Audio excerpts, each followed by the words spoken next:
Good afternoon, dear subscribers. In this video I want to share with you a unique find.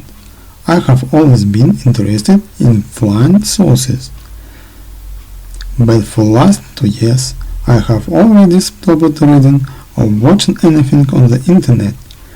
But literally in the summer I managed to catch on to the idea, and later, within 1 month, I practically figured it out, this mystery, and I want to share with you.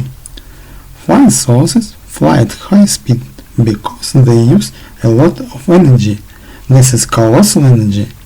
To date, the only colossal source of energy is the energy of a nuclear reactor.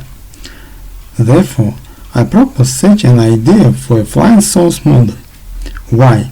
An idea and not a finished result. Because it's already very complex, the science one cannot do.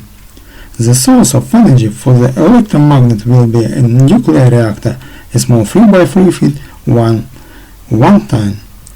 The bottom plate will be supplied with north polarity and will be repelled from the north pole of the neodymium magnet on the roll, and the south pole in front of the flying saucer will cling to pins of opposite polarity from the north.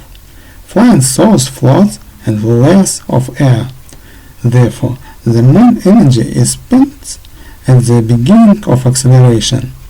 Then climbing to a height of 100 km, the weight decreases by 100 times and there is practically no air. Aliens always have a main center of the top of a strong magnet. You can read my more detailed descriptions of flying saucers in my latest